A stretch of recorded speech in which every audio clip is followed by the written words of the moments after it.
Live on the Conversations That Matter podcast. I'm your host, Jon Harris. I know it's a weekend. I hope it's a beautiful one for you. It is for me. Fall in New York is absolutely amazing. My wife and I and our little baby went to see. Well, we were hoping to see a ghost walk last night, which is like it's not really ghost. It's a old mansion where people dress up in colonial apparel, and we didn't get tickets. So I went. And I was like, that's a big bummer. It was like an hour away at this big mansion. But we had this amazing walk. And as the sun was setting over the Hudson River, I just thought, man, it doesn't get better. This is the time of year for that. And so anyway, just wanted to say that up front, start with a little positivity here. But the Lord's Day, of course, is tomorrow. And, I think about this sometimes. A lot of preachers, they ascend the pulpit, and the prep time. I mean, Saturday is like that prep day, right? Saturday is the day you're fine tuning the sermon, you're getting ready. And so many influences, I think, grasp at the attention of a preacher. And one of them, and this has been something I focused on for the last few years, and of course, my guest today, Megan Basham, is also focused on this, is the influence of the evangelical industry, big Eva, evangelical industrial complex, as I'll call them.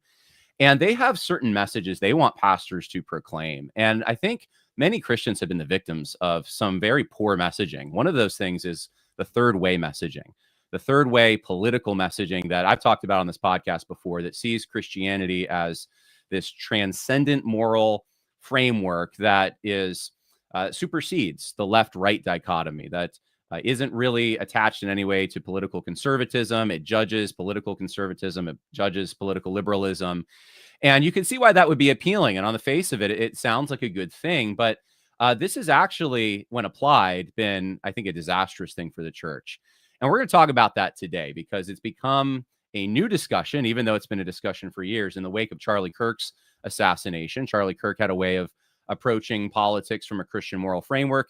And someone else, Tim Keller, who is now the late Tim Keller, had another way of approaching this topic. And they were different. And that's what we're going to discuss, is the difference. And we're going to do so by going through some clips from Gavin Ortlund, who is a Christian podcaster who has talked about this in defense of third way thinking. We are going to critique third way thinking. So with that said, I want to introduce once again Megan Basham to the podcast. She is a journalist with the Daily Wire. You can check out her great book, New York Times bestselling book, Shepherds for Sale. She's also a wife and a mother. Welcome, Megan. Thank you for being here. Hey, thanks for having me, Jon, on a gorgeous Saturday. So yeah, this is a nice afternoon to do this. Yeah. I mean, North Carolina is different. I did live there in Raleigh, at least a little farther north. Are the leaves changing yet down there? They are actually. Yeah. I think it's because it gets cold at night. So they start to change actually right around now. And it's gorgeous. It's like 76 in the day, but just crisp enough at night. So this is like my favorite time of year. Yeah. If you go up to Asheville, I'm sure it's got to be like just about peak. Yeah. Probably right now. Probably. But anyway, yeah, cool. I'm glad you're enjoying it. This is such a crazy topic to me because I thought in my mind, I was like, we've kind of been through this, right? And I know you've talked about this before. So I guess my first question before we even get started is, why do you think this is coming up again? Why is this a heated topic now of all times? I mean, obviously, I think Charlie's death and the reaction to it has kind of thrown this third way taxonomy into, I don't want to say suspicion, but maybe discreditation would be a good way to describe it. Suddenly, a lot of people are going, well, I'm hearing all these young people saying that they're coming to Christ, or they're feeling convicted, or they're repenting. And I'm hearing it first person. I'm going out to these TPUSA faith events. So these kids are lining up and they're telling me, hey, I was lukewarm, and Charlie's model, his example, and then his death and the response to it has really brought me back to Christ. Or it's made me want to witness. It's made me want to reach out to, one kid told me, my brother who's caught in the sin of homosexuality. And I was sort of, maybe anesthetized to how serious that was. And this just told me I need to speak to him, and I need to try to help, frankly, save him from the fires of hell eternally. So, I think all of that's going on, and it's making people question, okay, Charlie Kirk was such an outspoken conservative. He was somebody who took unequivocal positions on so many of these issues that we deem political, but are really biblical issues, that I think it's cast a lot of questions on the third way model. So at the same time, then you're having what you might call a scramble from more establishment figures to defend the third way model because it's been cast into this suspicion. So, Gospel Coalition did an article, I think last week or maybe the week before, with J.D. Greer defending the third way. Gavin Ortlund, as you just said, just did a podcast defending the third way. And, on the flip side, you've had people like Ali Beth Stuckey, who's pretty big podcaster, out questioning it and saying, well, wait a minute, I don't know that I think your defenses are all that strong. So I think that's what's going on right now. Yeah, there does seem to be a lot of defensiveness. I am curious, since you're out there, I'm not at TPUSA events, at least across the country right now. What's the energy like? I mean, what are people telling you who have been doing this pre Charlie Kirk's assassination? Is there just like a lot of people coming out that weren't there before? It is so hard to fully capture or overemphasize the energy that's out there right now. I just did in Louisville, Kentucky last week, an Ask Me Anything event for TPUSA Faith at the University of Louisville. And I expected kind of what we used to see at those kind of events, people coming out. And I prepared, I'm like, all right, I'm ready to defend the cause of life. I'm ready to defend the created order on male and female and what marriage is. And there were a lot of people there. There was, a very long line of questioners, and not one of them brought up anything that they really wanted to debate like that. There was like one combative question, but I think it was asked in good faith. And it was actually on, okay, I want to believe the Bible. I want to come to the Lord, but what do we do? Right. I mean, this was like the only person in line. And he was like, but I struggle with God ordering the Israelites in the Old Testament to destroy all the Canaanites, for example. He's like, help me understand that, because that for me has been an obstacle to coming to the Lord. And that was like literally the only combative question. And it wasn't that combative. All the others were, how do we save more people? How do I get more involved in my faith? What should I look for in a church? I mean, it was just totally different than what I think we experienced pre-Charlie's assassination. Wow. So when the critics are, Lord, I believe, help my unbelief, you don't really have critics anymore. Right. That's incredible. I'm really glad to hear that. Man, I'm kind of curious now. I should have done this probably earlier. I've just been so busy. I'm in a very secular area in New York, but I should probably find out. I think there's maybe an hour for me at TPUSA, because I don't even know how they do these events. That's a discussion we can talk about off camera, I guess. But like my way of going to a college campus is just like walking around and trying to talk to people. And but you have a crowd like that, so many people would get to hear what you're saying, even though you're having a conversation with one person. I love that format. And anyway, would love to get involved with that in some way. So that's really great. Transitioning to the third way stuff, the third way thinking, whereby, and I know we're going to get into this in just a second, but there's more or less a moral equivalency rather drawn. Gavin Ortlund says that's not what's going on, but that's effectively what does happen. That positions Christianity as not really on a side, it seems like, of good and evil. And people, I think, are recognizing that there's actual evil, and the left seems to incarnate that. That seems to be the issue in my mind. And so Christianity and political conservatism are somewhat coming together, in, not that they've never been together. They've always been, I think, attached, but now it's like people are overtly understanding, if you want to be on the cosmic battle between good and evil, you can't be on the left, at least. Like that doesn't seem like an option. Right. So, all right. So I got the video queued up. I'm just going to play some clips, let you respond. This is from last week, I think Gavin Ortlund put this out. And I've taken the major arguments and boiled them down. Here is Gavin Ortlund. Take into account differences of calling and context. Tim Keller is a pastor in New York City, was a pastor and church planter. Charlie Kirk is more of a political and cultural and religious commentator doing debates on university campuses. He talks about theology as well, but he's got a different calling. It's like, if you're going to compare these two people, it's like saying, Tiger Woods and Michael Jordan, look at them both playing golf. Wow, Tiger Woods is so much better. Okay. So I don't know. I have a clip that we can play of Tim Keller, but what's your reaction to that? Because that's, I think, the first argument that he makes is that, look, you can't compare these two people. They're different. Yeah, I don't think that analogy works. I mean, for one, the thing that he's saying that Keller and Charlie Kirk were both doing was the exact same kind of activity, though, right? We're talking about a method of evangelizing. And both Charlie talked about that and Tim Keller talked about that. So maybe they both had different roles, but the subject matter that they were addressing was the same. How do we reach lost people? And Tim Keller argued that the way we do that is by not being identified with a political party or a political side. And obviously, Charlie, particularly towards the end of his life, I mean, I think he was more political when he first started out. But as his ministry, and I'm not going to hesitate to call it a ministry, continued, in the last few years, we saw him become much more interested in matters of faith and being faithful to what scripture says on social issues that before he was a little fuzzy on. I mean, there was a time when I think, we saw TPUSA being accepting of, more accepting, I would say, of the log cabin Republican type of gay marriage, things like that. And politically, they would say, yeah, we're still willing to be co-belligerents with people like that on various issues.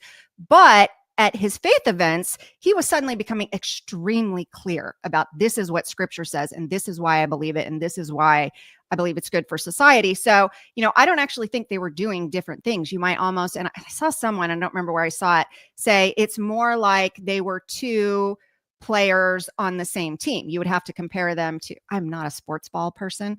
So I don't know, like a point guard and some other person on a basketball team. It's more like that. Right. So, Charlie Kirk, or you knew Charlie Kirk.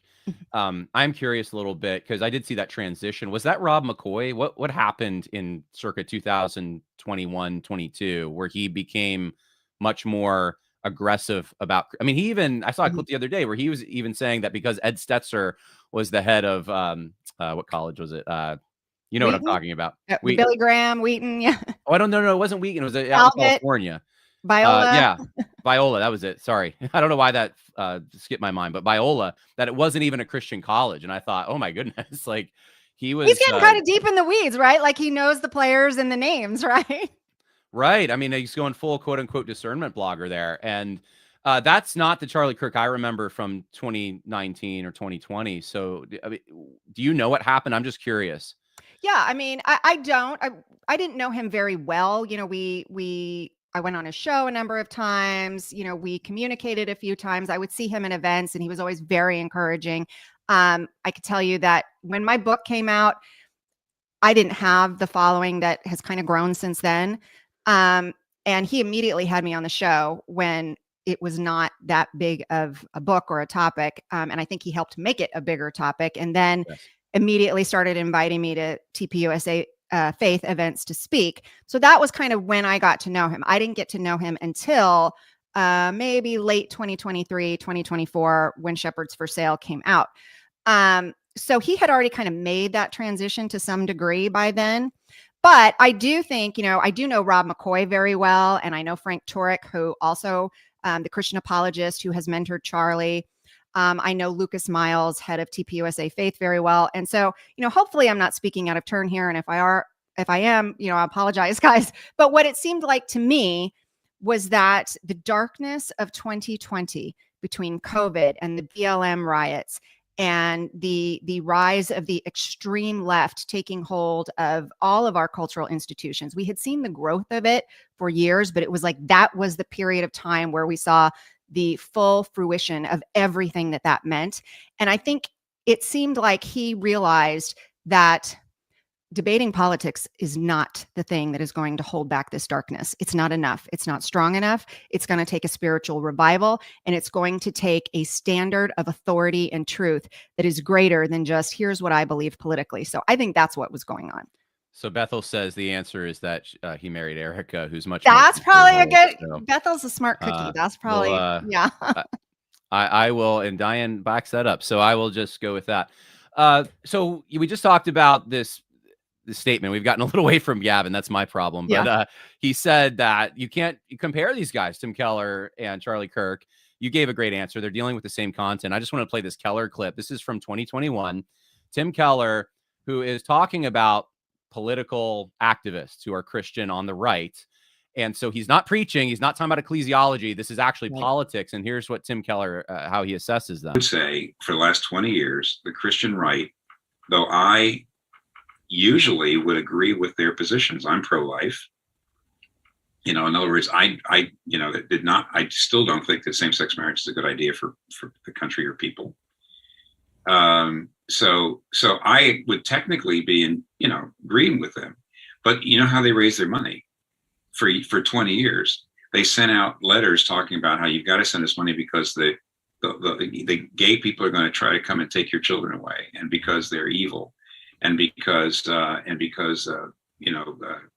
Democrats and the left are going to destroy your religious liberty. They just said awful things and vilified people. It's one of the reasons why so many gay activists now just don't want to forgive evangelicals, because when they had a little more power in the 80s and 90s, that's how they raised their money. That's how they got people out. And weirdly enough, that's not the Christian way at all. The Christian way at all is the way up is down. The way to rule is to serve. This is how Jesus did it. The way to get happy is to not think about your own happiness, but the happiness of others. Tim Keller. Okay, so maybe that's a good point to just comment there. Any thoughts? I mean, yeah, one, again, I feel like, and you say this so often with Tim Keller, is that it's category confusion. He's sort of slamming the conservative activists of the 80s for raising money on things that did turn out to be true. They were coming for your children. They were trying to get access to the levers of education and culture in order to shape their minds. Obviously, we've seen that with all of the LGBTQ materials in school libraries, and that teachers are teaching now. And, we've seen it with Drag Queen Story Hour and all of these things. So every opportunity they've gotten to get access to kids, they've pushed for that. And it was a political action. So, you could do two things. You could raise money back in the 80s and 90s to say, hey, we don't want this in our schools. We don't want this influence. We want to raise money to stop gay marriage from being enshrined in law. But at the same time, we could also love our gay neighbor, our gay relative. We could tell them, I love you. I'm going to serve you. So it was total category confusion, what he was saying right there. And I really dislike dumping on the 80s moral majority. I think that there were a lot of really good, sincere people who were trying to do their best to be good citizens. And I think we should actually be grateful for a lot of what they accomplished.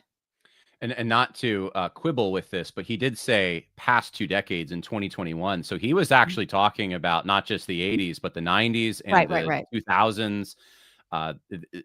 This is something that carried through. And I don't know, he doesn't get specific, but people like, obviously Jerry Falwell, I guess that's 80s. But beyond that, I'm trying to think of like the big leaders in the James 2000s. Dobson. James Dobson. There you go. Yeah. Yeah, I think that would be a good probably example there. So that was Tim Keller. And so we can say, I think, without any hesitation, that what Gavin Ortlund said there is not true. That wasn't the third way. Keller didn't actually present it the way Gavin Ortlund does there. Keller thought he was speaking about conservative activism when he would say this is the way of Jesus, and it conflicts with your political thinking and so forth. All right, moving on here. Gavin's next claim, for example, has always said it is not about finding a middle ground. It is about nothing other than following the Bible, no matter what, even if the world sees you as an extremist. Christopher Watkin wrote this excellent book, Biblical Critical Theory. It's very clear that third wayism is not splitting the difference between the major political parties that are currently operating. Not only is that not the way forward, that's actually wandering from the faith. Rather, the goal is nothing other than letting the Bible set the table. The Bible does not fit into the modern world. It will rearrange the furniture, so to speak. Trevin Wax makes this point very clearly, that we should not stay above the fray. We should not make it sound like there's moral equivalency between the two parties. There isn't. J.D. Greer, by the way, Griffin Gullidge is the one who drew my attention to that older article. All of these articles are years old. So you'd hope that people would interact with this stuff. It's been out there forever. But a lot of the ways you hear third wayism represented, you're like, that's not a, you can tell they're not trying to put it in a way that a proponent of this could recognize. But I was going to say, Griffin Gullidge is the one who drew my attention to that older article of Trevin's in a tweet, and I thought he made a great point about the danger of a warmed over and politically flavored homogeneous unit principle. If you don't know what that is, Google it. Great insight there. J.D. Greer has an article up at the Gospel Coalition, and it's based on his new book where he talks about this, and he's very clear. It is not that both sides are morally equivalent.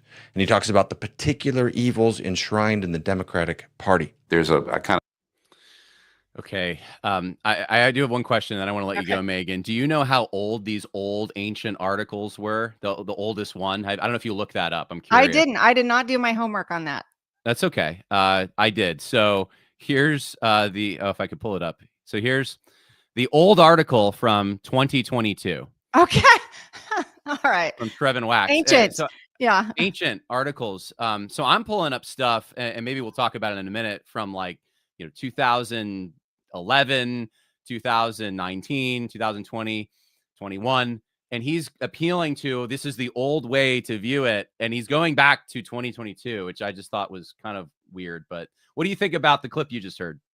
Well, I'm glad you brought up, and I wasn't planning on discussing this, but the timeline of how deep are we going? How far back are we going to look at this discussion of the third way, and how it has now over a period of decades manifested itself? Because Tim Keller didn't just start arguing this in 21 or 2022. I found an article that Bethel McGrew actually just popped up, shared with me, from 1999, where he gave an interview with Christianity Today, and he was talking about how pastors don't necessarily have to preach these social issues that are biblical issues from the pulpit, that it is just something that a church member might absorb in the atmosphere. And so he told this story of, in 1999, of a woman coming to him and saying, well, I've always been pro-choice, but, just sort of sitting in the church, I haven't heard you talk about it, but I'm just starting to have funny feelings about abortion, and that maybe it's not right. And so, the argument that Tim Keller was making then was that you don't necessarily have to preach specifically about abortion. You just preach principles of life, and eventually they'll just start to get it. So, he was already and that is kind of a part of third way. So that's one.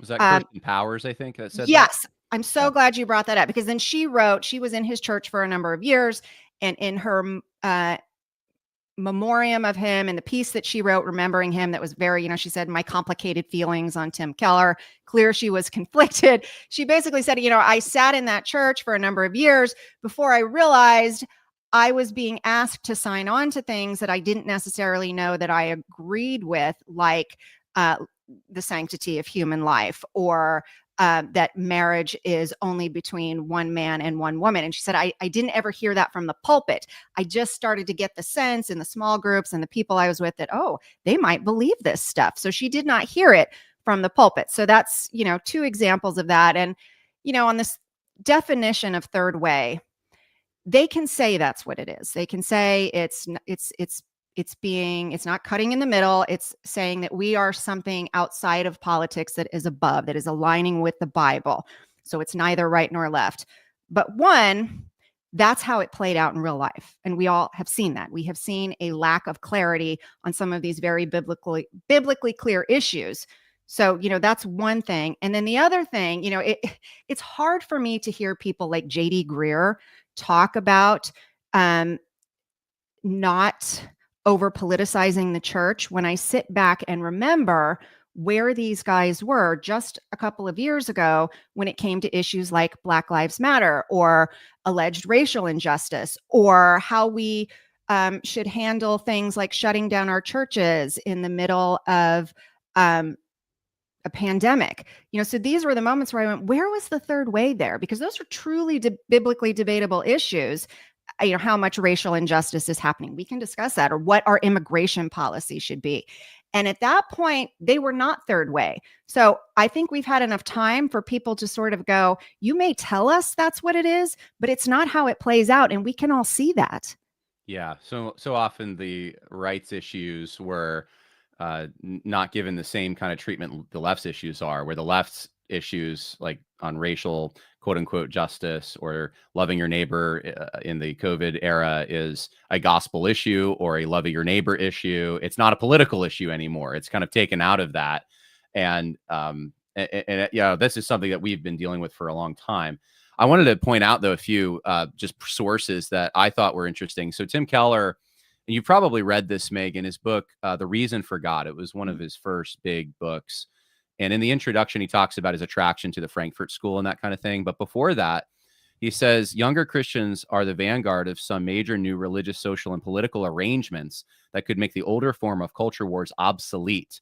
After they wrestle with doubts and objections to Christianity, may come out on the other side with an orthodox faith that doesn't fit the current categories of liberal Democrat or conservative Republican. Many see both sides in the culture war, making individual freedom and personal happiness the ultimate value rather than God and the common good. And then he goes on to critique liberals and conservatives, that they have different kinds of individualism, that this is essentially a moral equivalency. That's what it comes across as, at least. And I'll play you a video in the moment where he says this in, I think it's 2019. So the book is from, I think it was first published in 2009. 10 years later, he's saying the same thing. I'm going to mention this in passing, and if you want to respond, you can say this as well. I just feel like it is significant for the history of this. Carl Trueman at the same time published a book called Republicrat, and that's literally what it's called.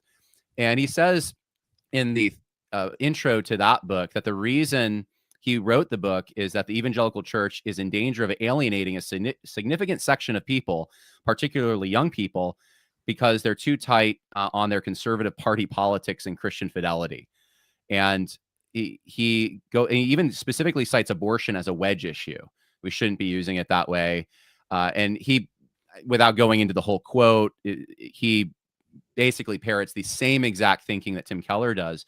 And the reason I wanted to mention this as well is because Keller and Trueman at the same time are both saying this is a contextualization strategy. They're looking at the political landscape. They're saying the church has to somehow fit into this, and the church is going to do poorly. They're not going to attract people if we just hold on to the previous status quo, which was conservative political topics on moral issues. We can't do that as much. That's the whole motivation. And I feel like I'm a broken record on this, but I keep saying, if you see this as an abstract, universal political thing, third wayism, you're missing the entire point. It was a very specific strategy designed to attract a specific group of people in a specific context. They're left-leaning blue city dwellers. Why this was rolled out. And you see in the initial phase of even building this from those two major thinkers that is what they're thinking. So I don't know if you have any reaction to that, but I wanted to just point that out from the ground floor. I don't think that's ever what this was about, was just the biblical authority. Yeah. And I haven't read that book, so let me preface this with that. And, I consider Carl Trueman a friend. I like him, but based on just the title, I probably wouldn't agree with much from that position. And I think he would know that. I think Carl Trueman probably knows me well enough to go, yeah, she wouldn't probably like that.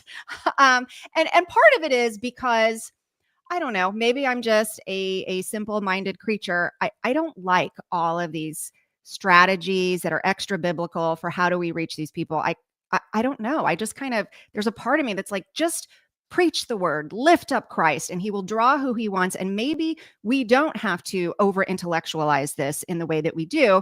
And part of the reason I think that these strategies have been put into place, just as you said, is because there was a certain kind of people, as you just pointed out, that they were meant to draw. And it is a culturally attractive and advantageous kind of person because it looks good, right? To have young urban professionals, people who are the movers and shakers in cultural institutions in your churches.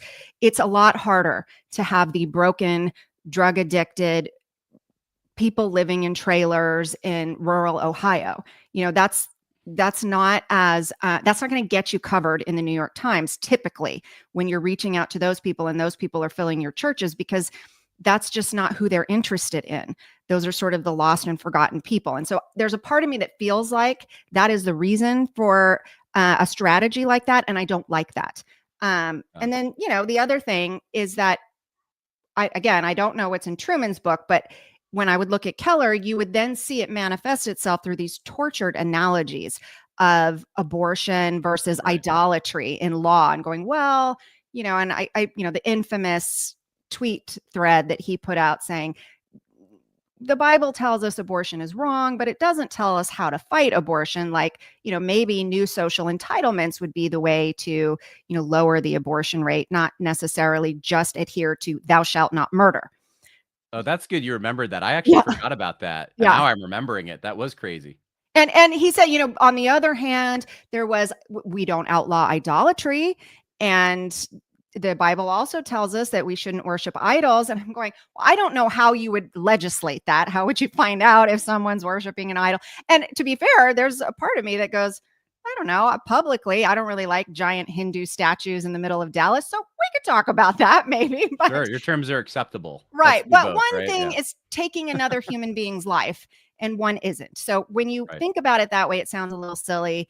And, someone else who I like very much, but I remembered hearing the same sort of tortured analogy from him when I think he was trying to apply this third way kind of thing, was John Piper. And I love John Piper. I've learned from John Piper for years. I listened to his sermons, but I remember when he wrote that essay about electing Trump, he acknowledged, yes, abortion is murder and we don't want more murder, but Donald Trump is very arrogant, and arrogance can also be a kind of murder. And you just sit back and there's a part of you that goes, you guys are trying to be too clever by half here. Yeah, all of Trump's sins were in the Greek. I remember that. Right. Hillary Clinton's were not. But yeah, you're too nice, Megan. I don't care what they say about you. Thank you. I'm very sweet. I don't know why people don't know this about me. I don't know why some people. So I think there's one other element to this before we continue with Gavin, because I think this is and you kind of touched on it here, these tortured analogies, but his characterization of the right and the left. So he would set up, it almost seemed like a straw man at times, like the right is this, and then his description would be, what are you talking about? That's not, if that is the right, that's certainly not anything mainstream. And then he would take the most sometimes charitable examples or the middle of the way kind of common thinking on the Democrat side. And you're like, how is this a fair equivalency? And if we're going to do third way, if we're going to do as they're trying to defend it, we're going to take the Bible and we're going to apply it, then wouldn't you want to have equal weights and balances here so that you're actually applying it into the correct situation rather than from a leftist frame, which is how Keller came across. And I pulled two examples of this real quick. One is from his a 2019 book that he came out with on ministry. And I don't want to read the whole thing here, but he talks about blue evangelicalism and red evangelicalism. And in red evangelicalism, its political allies fan the flames of racial resentment towards immigrants. And the church, in the name of political power, allies and aligns too much with the current secular left or right. We've made an idol out of individual freedom, right? We're making an idol out of race and nation, blood and soil. And so that's on the right, what's happening. And then he says extreme. And I don't see any examples there. Does he ever offer any? Because that is always what sticks out to me. No, of course, nothing particular. But then when it comes to progressivism, he has to use the adjective extreme. So this is the extreme progressives. They detach individuals from community and history and any concept of virtue. But the nationalism and racism that might replace it are no answer to it. I think at some point, maybe I'd have the wrong page here. I guess it's earlier. He talks about sexuality, abortion, and gender. But it's all kind of in passing, and it's all like, to me, just this isn't a fair critique. And I'll play this video and get your reaction as well from Tim Keller, where he talks about the blue state individualism and red state individualism. I call it a liberal individualism that says I need to do justice for the poor and I need to do racial justice, but nobody should tell me what to do sexually. There's a kind of conservative individualism that says, I believe in traditional values, but I can do anything I want with my money, and please don't talk to me about race because I didn't own any slaves. And I don't think that's a problem. And it's extraordinarily easy for Christians to think that they are being Christian, but they're actually getting co-opted by either what I would call blue state or red state individualism. What is third wayism? Okay, we'll get into the definition here, but that's Tim Keller from 2019, so actually much earlier than the ancient 2022 article that Gavin Ortlund mentioned before.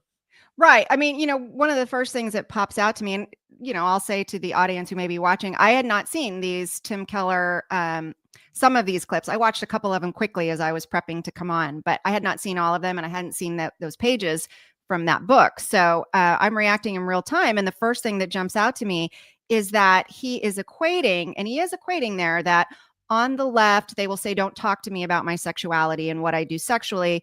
And on the right, they will say, don't talk to me about racism, as if these two things are identically valid culturally and in scripture. So one, I'm like, there is zero question where we should stand on homosexuality. It's a sin. It's an abomination. The Bible is crystal clear. I also think the Bible is crystal clear on racism. We are not to hate someone for, their ethnicity, for their nationality. I'm fine with that. And I know there are people who are like, racism is not a sin. I am not someone who agrees with that. So, those guys, sorry, I don't agree with that. I think racism is a sin. But what I don't think Keller has proved is he's made an assumption there. He's begged the question that racism is a significant problem on the right. And it's a significant problem in the United States. And I don't agree with that. So he would say that I am individualistically on the right, saying, don't talk to me about racism. And I would look at the statistics and go, look, I can show you all of these things. I can show you that America is the least racist nation in the world. I mean, you go over to Europe, you can see some racism. You know what I mean? And I would also say this idea that there's not racism on the left has been completely blown up. We can see the extreme anti-Semitism coming on left-wing college campuses. We can see in some of these Black groups how hostile they were to Jews, to Asians. So the idea that there's not racism on the left, to me, is in itself a pretty severe misrepresentation.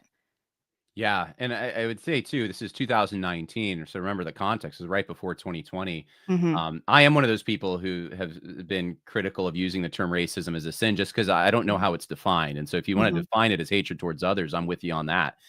We shouldn't hate anyone because of their biological or ethnic, cultural background, that kind of thing. But the thing that I think stands out to me is like, and you sort of touched on this with like running a survey or doing the math on it. But if you look at elected officials, so those who actually hold power in this country, or you could say the people who run the largest businesses and corporations, however you want to scale that, pretty much every person who's a Democrat is going to have a view that is inconsistent with the Bible on sexuality. It's Right. just like if they're breathing, that's what they believe.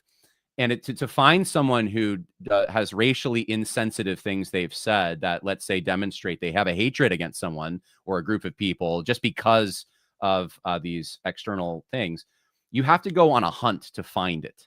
Right. You can't go to, Bob 747 on X and say, that's my evidence. Right. Like, find a senator, find a congressman. And I think you're absolutely right to point that out. But he seems, I think this is how it hits me. It does sound like he's making a moral equivalency. Mm-hmm. Even if that's what he says he's not doing, and he doesn't say that at that time, but even if that's what Gavin Ortlund says, he's not doing that. It does come across like that. There's individualism is the problem. That's the main villain here. And it's on the right and it's on the left. And the Bible is not that. So the Bible's in the separate third category. That's third way. Like, so now can you even ally with the right? Can you even ally with the left? Should I just stay out of politics? Like those are the questions that raises.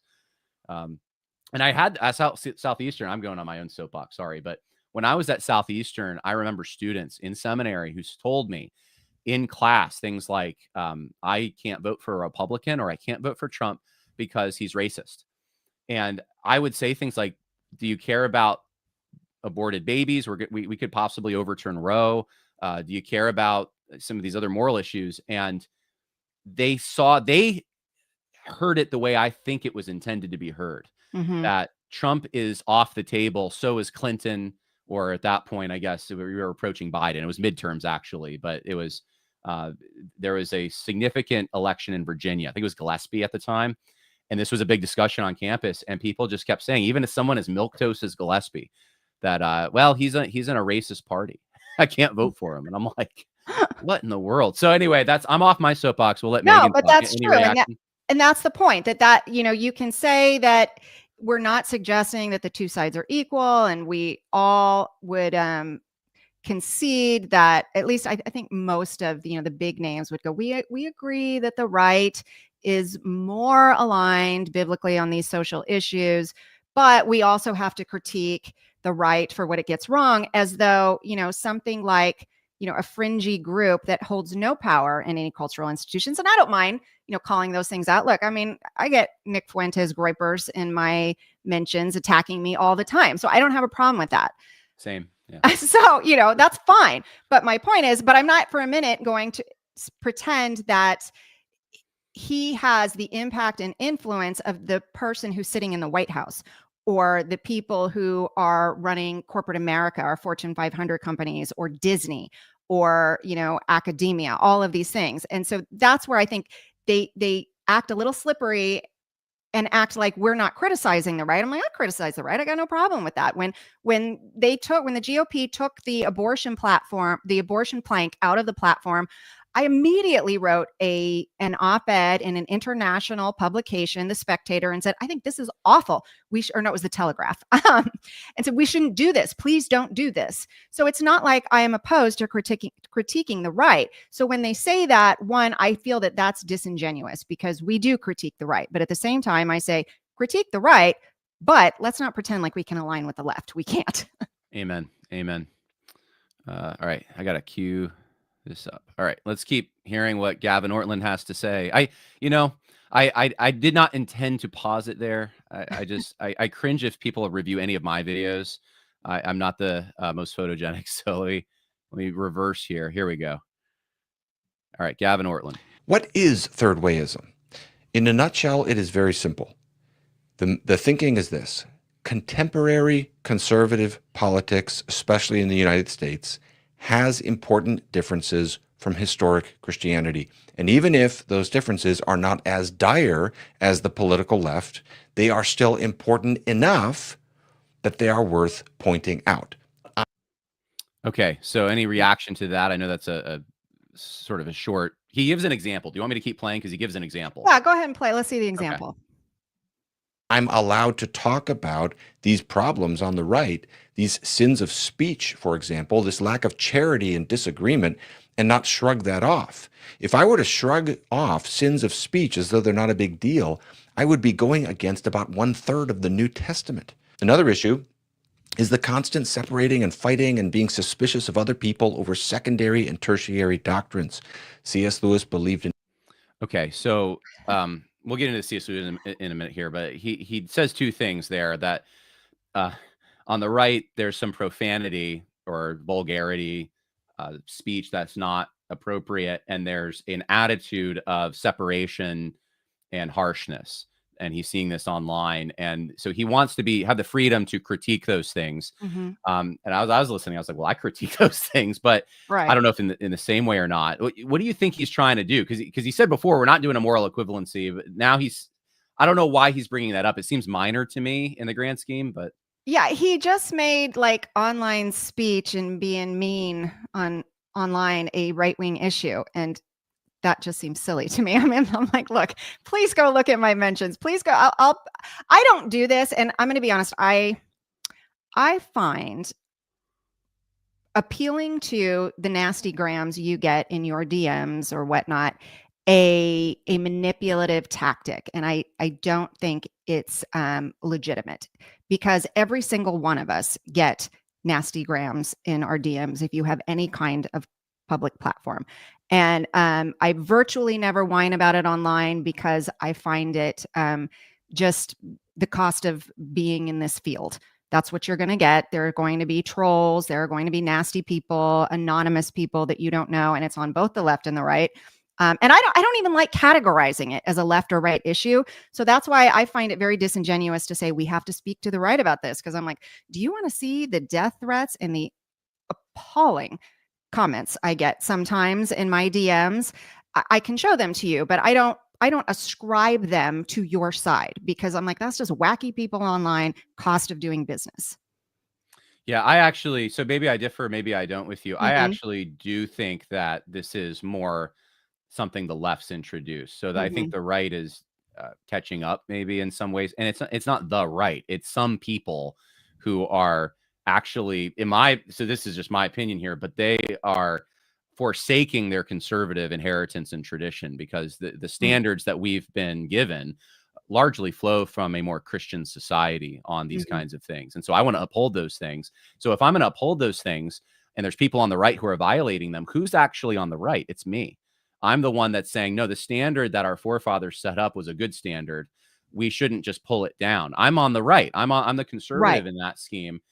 They're the ones that are destroying, revolutionizing, tearing down, And it's the left that seems to have done this first in Hollywood, in pornography, and in also, if you've ever done any kind of activism, conservative, or you just ministry in LGBTQ or abortion settings, the kind of vitriol you get is on another level. And I've seen it. It is like, I'm not saying that people who have right-leaning views can't have those things, but it is I think fundamentally, if you're okay with killing a child, you're probably okay with some terrible things. Right. So I just wanted to say, I think the normalization of this stuff, the left introduced that first. This is not something you should attach to the right, in my opinion. Yeah. And just real quick to add, if you're not getting those kind of nasty grams from the left, then you're probably not saying things that are offending them. Right. And I wanted to point this out. So this is also Tim Keller here, since he's the man that Gavin Ortlund's defending. I don't know if you remember this, Megan. This was a little while back. So Greg Mepstein became a humanist chaplain, rabbi, and spokesperson. And I think this was at Harvard. So he was a chaplain at Harvard. And he had some very wild, well, I mean, it's kind of standard run-of-the-mill ideas, but for a Christian context, he wanted abortion access, right? He actually competed in a triathlon to support abortion. I thought I had one here on, yes. He's extremely committed to LGBT inclusion, just as much a humanist value as feminism. Here's Tim Keller. Congratulations to Greg on your appointment to being this chaplain at Harvard University. He got some blowback. So Keller says, hey, Greg's a friend. I've debated. I don't agree with him on many things, but I wish him well. And I guess the only reason I want to bring this up is to say Keller was somehow able to separate this guy's political views, which are horribly out of step with Christianity and evil, from the man himself, and having a relationship with that person and being able to even publicly congratulate him for a position he should have no business being in. And will be destructive to an influential institution and representing Christians, supposedly. And I can't wrap my head around that. I mean, yeah, why would you even, it's like, I don't know, it reminds me of the gay wedding thing. Like, congratulations on something we don't believe you should be doing. Yes. And look, I obviously know people who did that, and I didn't. And I have been very public that I strongly disagreed with it. I mean, I knew people who we had friends in common who identify as gay and got married, and they congratulated them. And a lot of conservative, quote unquote, conservative people did. And I just sat back and went, wow, I really disagree with that. I don't think we can celebrate this publicly, because we do have a public witness. And you have just said that we're cheering this, and you shouldn't. Yeah, I think that is a big difference, right? You can be friends with that person and recognize even strengths and weaknesses, but if they're destructive, you don't congratulate them in their pursuit of destruction and their platforming in that sphere. So Keller's able to do that, but somehow it just makes the whole thing of Gavin Ortlund look silly, because he's attaching to a whole entire movement, conservatives, the right, profanity, and saying he can't make that equal opportunity sin. Yeah. Yeah. So anyway, all right, that was something I put on the thread on Twitter. I think this is the last thing that Gavin Ortlund says about C.S. Lewis, and we'll hear your thoughts on this, Megan. Evolution. C.S. Lewis rejected biblical inerrancy and accepted some of the findings of critical biblical scholarship. He said things that sounded very third way-ish. He was a very expansive, generous thinker. He drew on philosophy and literature outside of the strictly evangelical canon. He invited people into a vision of the Christian life that is much larger and much richer and much more expansive. And I don't agree with him on all those things. I do believe in biblical inerrancy myself, for example. I'm not saying you have to agree with C.S. Lewis on those points. My point is this. It can help induce a little bit of clarity on the heat of the moment and the intensity of our disagreements today. If you remember, if you want to, again, the appeal to the person who doesn't see things as I do, you don't like third wayism. If you remember, there's a lot of C.S. Lewis-ish Christians, if I said that right, who are alive today, and they are not your enemy. Okay, so is C.S. Lewis your enemy, Megan? No, I love C.S. Lewis, and I actually think he would say a lot of things that we would today characterize as like reactionary right wing, particularly his commentary on feminism and the sins that are a tendency that for women to indulge in. I mean, I think he did such sharp characterizations of women's grumbling and envy and the tendency to look out for other people's troubles other than their own. And I didn't remember Gavin bringing up C.S. Lewis, so I didn't prep and get my little C.S. Lewis references down. But I mean, he certainly has a lot of anti-feminist coded irony and humor that I personally love. And you don't have this clip, but one thing, when Gavin talks, so if you haven't watched it, go watch his video and give it a fair shake. Oh my gosh, let me say that. But when he was talking about how we sin with our speech, they seem to think they get to extra biblically define what is a sin of speech, like, is it your tone, or if you use some sarcasm, or, and I would say yes, we cannot sin with our speech. But there's a lot of speech that can be sins, like smooth talking, flattery. And in this video, he gives an example of climate change, which of course my ears perked up because, he doesn't mention me, but anybody who's been paying attention to this little sphere of the webosphere is going, oh, okay, that's a reference to Shepherds for Sale and Megan Basham. And I can't remember exactly how he worded it, but he said something in the effect of, you're out, you're not a Christian, if you step on the issue of climate change. And that to me was an example of a lack of graciousness in speech, even though it was said gently, because what you've done is exaggerate what people like me who critiqued him on that issue of climate change said. Never in a million years did I say Gavin Ortlund's not a Christian. Never did I say you're out of the club. I critiqued just his climate change position on scientific and biblical terms. So for him to say, well, these people who critiqued me on climate change are saying I'm not a Christian, that's a sin of speech through exaggeration and dishonesty. So, I think we have to say there are different ways that you can sin with your speech.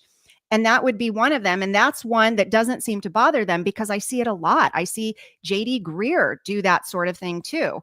And at the same time, I go, when you look at sins of speech from some third wayists, you take someone like Russell Moore, who is fellow theologian in residence with Gavin Ortlund at, is it Emmanuel Nashville, I think is the name of the church. I believe so. Russell Moore has likened Allie Beth Stuckey, of all people, to Nazis. He called Doug Wilson satanic and did say that, basically said he's not a Christian. I mean, these are things that are also sins of speech.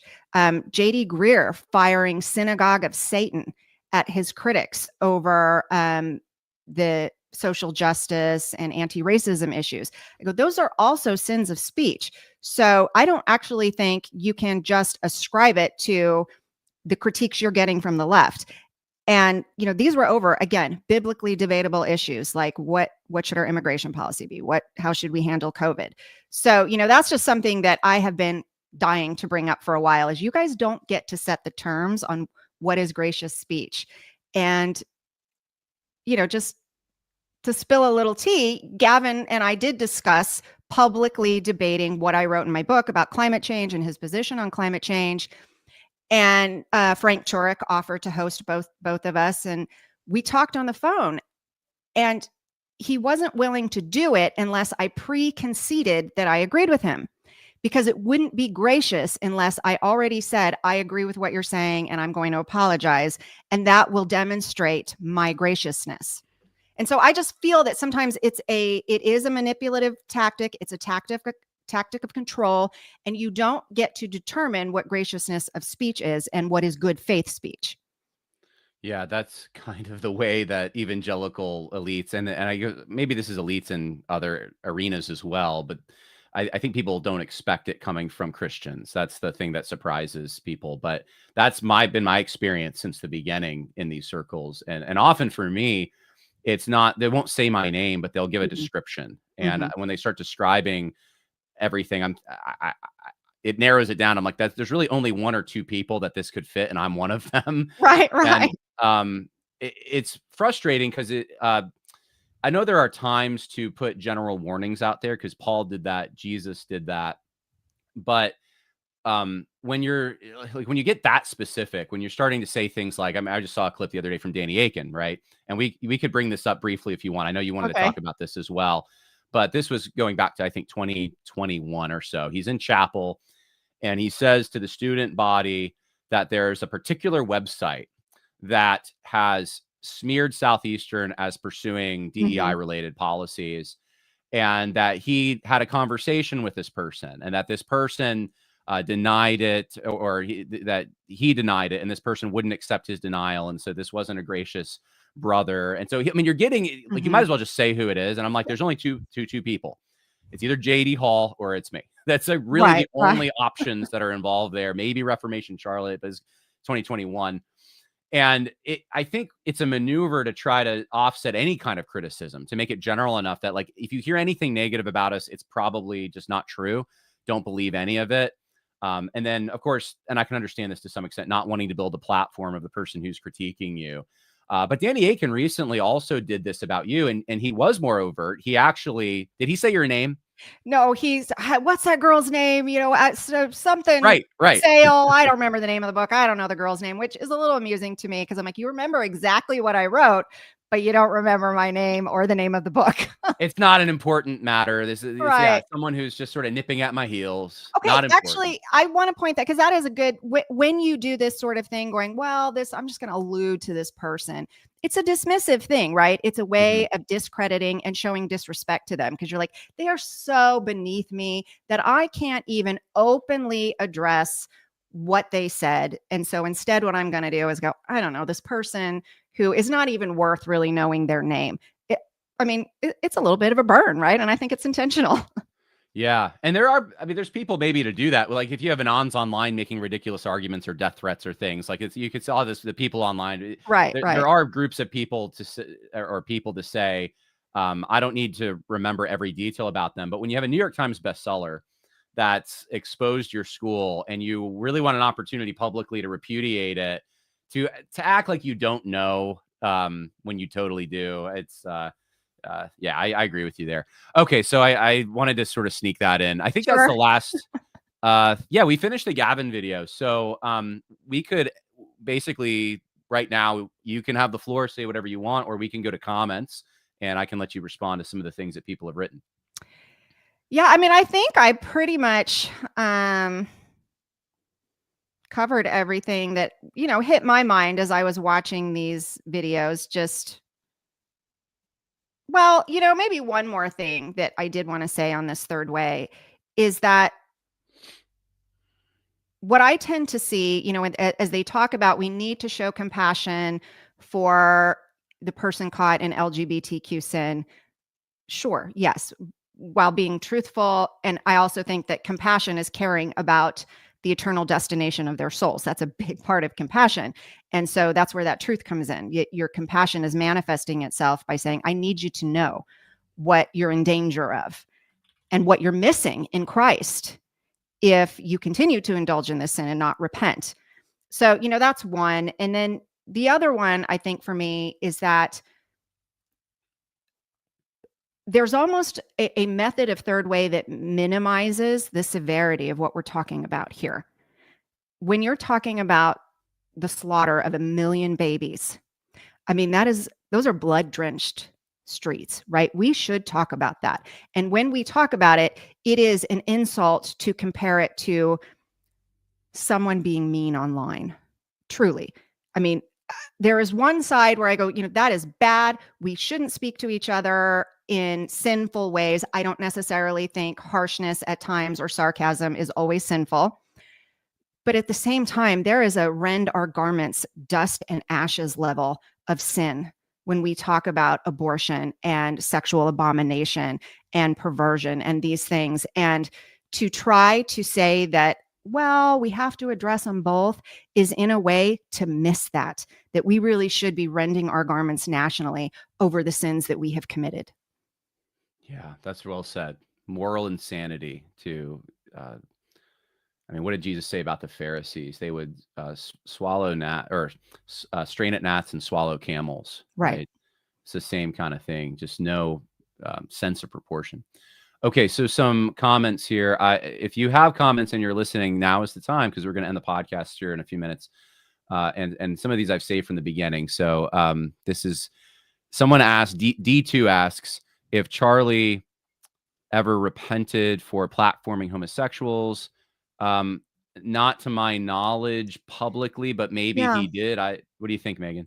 Yeah, I don't know. And I might, want to drill down a little bit on what he means by partner. Could I partner with the log cabin Republicans on some political issue while I'm extremely public about my position on biblically what's required of us and our sexual behavior? I think I could. I don't know, some tax policy or something. I could do that. But I would also say that, Charlie was extremely clear, at least in his last few years, about homosexuality being a sin. So, and Right. I never saw him platform anyone who was, say, affirming within TPUSA faith. So when he was talking about faith and spiritual issues, and I could be wrong, I don't know everything about the history of the organization, but I never saw that. Yeah, there was one event, and I don't think it was TP Faith, where he had a homosexual. This was maybe 2019, Mhm. and I do remember that because I played it on the show a while ago, in just talking about kind of how bad ideas can make it into even right-leaning circles. Yeah. But I remember, I'll just say this: I remember people kind of giving me some blowback for that because they would send me clips of Charlie Kirk, circa 2020, maybe 3 or 4, saying very, very clear, making very clear statements about homosexuality being a sin. And so I don't know, would I call that a course correction? Maybe, but I think it was so overt. It was like, I don't know if I don't know. I didn't see everything he said. Maybe he did at Right. one point repent, I don't know. But it was clear to the people who are homosexual that he was not with them, certainly, anymore. Jamie says, Bambrick says, the problem with Christian activists in the 80s was that they were prescient, apparently. That's a good point. That's Basics 25. Off topic. Is there an explanation about, okay, so this is about John Mhm. Piper and Alistair Begg speaking at John MacArthur service. I think I had another one I didn't star that was about the upcoming Shepherds Conference, which I've talked Mhm. about. I only have one little statement to make about that, I suppose, and I'll just say, apparently John MacArthur, he had friends that he disagreed with, and he said before his death that it would be nice at the next Shepherds Conference to have some of these guys who had not been there since 2019. I do disagree with that. So I guess there you go. I Mhm. disagree with John MacArthur. I don't think it's wise. I think he was very affable, very forgiving, covered a multitude of sins with his love. The reason that I don't like it is because I think he was right with his moral and ethical decisions at the time to say that social justice was the greatest threat to the gospel that he had ever said and Mhm. seen in his life. And also, I think the Dallas statement, this was kind of a line in the sand. So that's where I come down on it. But I don't know if you have anything to add to that, Megan. That's a totally separate topic. You're not obligated. No, look, I was at the memorial, and it was actually very touching to hear Alistair get up and read or pray. I think he just prayed at the memorial. And look, he was probably number 2 in the pastors that I listen to, whose sermons I listen to regularly while going about, folding laundry or driving kids places. So it was heartbreaking for me, to be honest, when Alistair gave that advice. I strongly disagree with him. It did show me what I considered, at least watching his response, some fractures in his character that I had not seen before, sort of a belligerence maybe that I had not noticed before. And so that was hard for me, but at least for me, it did not make me go, Alistair is now a false teacher. I'm not listening. I think he's very wrong about this, but I still listen to Alistair Begg. So that's me. So I could understand the MacArthur family saying, this is a lifelong friendship. Same thing with John Piper. They were very close in ministry. And so, while we deeply disagree with him, and that's why he wasn't at Shepherds Conference that year, I think, it is not something that we're going to disassociate from him over. And a funeral is a different venue too. Right. I mean, how many family members do you have very strong disagreements, but because of the nature of family and friendships, they're only there to pay tribute, and that is a different matter, I think. So. Yeah. And if I could say one more thing on the upcoming Shepherds Conference, I remember once I interviewed, it was a couple years ago, John MacArthur, when everyone was sort of fleeing from him and rebuking him over COVID. And, there was like the 9 marks rebuke. Gavin Ortlund, I think, was actually one who rebuked him. I mean, they were all, I can't remember where he wrote an essay, but it was an essay about, I think MacArthur was behaving unwisely and unbiblically and something to that effect. And others too. I mean, I'm not just singling, we're talking about them, so they're at the front of my mind, but it was just coming from all sides. People were distancing from him, keeping him at arm's length. And as a journalist, I was just curious, and I asked him, is this hard for you? I mean, is it personally painful to watch lifelong friends sort of, give you the cold shoulder, pretend like they don't know you anymore? And he said, yeah, that's hard. He said, I'm more concerned for their integrity because I think they're wrong, which is classic John MacArthur. But he did say that was painful for him. And so there's a part of me seeing them going back now, watching the outpouring of love and affection for him, because I think he was so faithful. So there is at least an angle on this that I go, I like to see these men recognizing that he built something for the ages that I think he will be rewarded for in eternity. And I hope when they go there, they recognize that, and they recognize that the reason he built that was because he wasn't blown about by every wind of doctrine. So I don't know. I'm just hoping that there's maybe something sober in that moment. Well said. Tim Bushong says, I'll have a chance. So he's watching. He couldn't catch the whole thing. Third way is no way at all. And I mentioned him because I'm going to be at Tim Bushong's church this next Saturday, or at a church Tim Bushong has arranged for us to be at in Indiana. You can check out John Harris Media if you want to see me there. Bethel says, I will put in a word for Truman. That book is from 2010. I've seen Truman take a significant turn for the based in more recent years. Okay. So let me say something about that really quick, and then I'll let you take it. And it's just this. Yeah. They had me on Mortify of Spin. Or what is the name of the podcast? Mortification of Spin. Yeah. That's it. It's such a great title for a podcast. So I might agree with Bethel there. I don't know, but I wonder if Carl would say some of the same things today. And at least I know this. He and Todd Pruitt were willing to platform me, and a lot of people aren't, and they probably got blowback for it. I don't know, but I would guess that they did, and that some calls were made. So representing the based, thank you, Carl, for having me. Megan owes Gavin an apology. So yes, I don't know what for, but listen, it is the weirdest thing, John. Every single interview, and then this time it's okay. We're talking about Gavin. I don't mind, but they show up. I did an interview with Andrew Clavin talking about how the Lord has sustained me through cancer, and they showed up going, "She owes Gavin an apology," and I kind of went, okay, when you guys are even coming into my cancer discussion, I think you're a little obsessive. It's okay here because we're talking about it. But, I think all I can say to those people, go read the book and go watch his original climate change video, because I stand by what I wrote. And I understand that upsets some people, but I do. Yeah. Okay. And Bethel follows up. I dislike the fact that Gavin said conservative politics as opposed to right-wing conservatism, as it best complements Christianity. I thought this was a good comment, just because I do make that distinction as well. Like, there is right wing that's not now really conservative. There's nothing traditional about it. Even when we talk about the pagan right, that's really not an American Christian thing. And that's a deviation from the previous iterations of conservatism that have had any influence. Yeah, really good point. I like the fact that she did that. All right.